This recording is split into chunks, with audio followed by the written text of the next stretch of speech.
자유한국당을 제외한 여야 4당이 6월 임시국회 소집 요구서를 어제 제출했기 때문에 모레면 국회가 문을 열게 됩니다. 한국당을 다시 한번 설득하기 위해 문희상 국회의장이 잠시 뒤 교섭단체 3당 원내대표들과 만납니다. 국회 연결합니다. 우철희 기자. 네, 국회입니다. 네, 원내대표들을 문희상 의장이 부른 겁니까? 네, 그렇습니다. 문희상 국회의장이 더불어민주당과 자유한국당 그리고 바른미래당 여야 교섭단체 3당 원내대표 회동을 주선했습니다. 잠시 뒤인 오후 2시에 문희상 의장이 한국당 나경원 원내대표와 1대1로 만난 뒤에 이어서 문희상 의장과 3당 원내대표 회동이 열릴 예정입니다.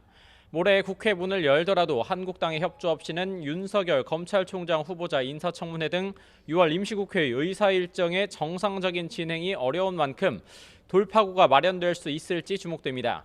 이런 가운데 여야는 6월 국회와 추경 윤석열 검찰총장 후보자 인사청문회를 놓고 기싸움이 팽팽합니다. 민주당 이인영 원내대표는 여론조사에서 절반이 넘는 국민이 한국당이 요구하는 경제청문회가 필요하지 않다고 응답했다면서 한국당의 조건 없는 복귀를 거듭 촉구했습니다.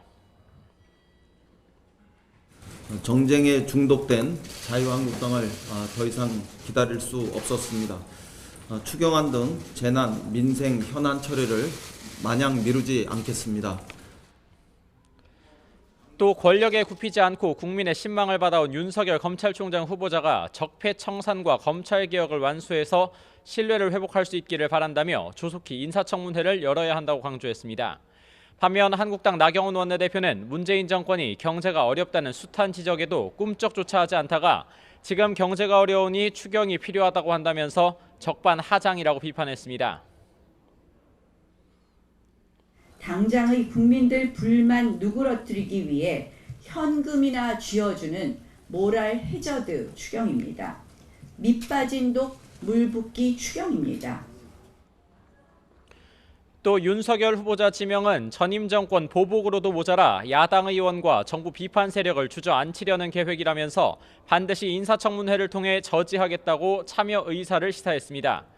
바른미래당 오신환 원내대표는 민주당과 한국당의 국회 정상화를 위해 서로 한 발씩 물러서야 한다고 요구하면서 윤석열 후보자에 대해서도 개혁성과 도덕성을 철저하게 따져 묻겠다고 밝혔습니다. 민주당은 한국당이 제안한 경제청문회 개최를 수용하고 한국당은 청문회와 추가 경정 예산안 심의를 각각 별개로 진행하는 방안을 수용하는 선에서 이런 가운데 반쪽 국회 변수로 윤석열 후보자에 대한 청문회 성사 여부가 불투명한 가운데 한국당이 청문회를 계기로 국회에 복귀한 것 아니냐 이런 전망도 조심스레 나오고 있습니다. 지금까지 국회에서 YTN 우철희입니다.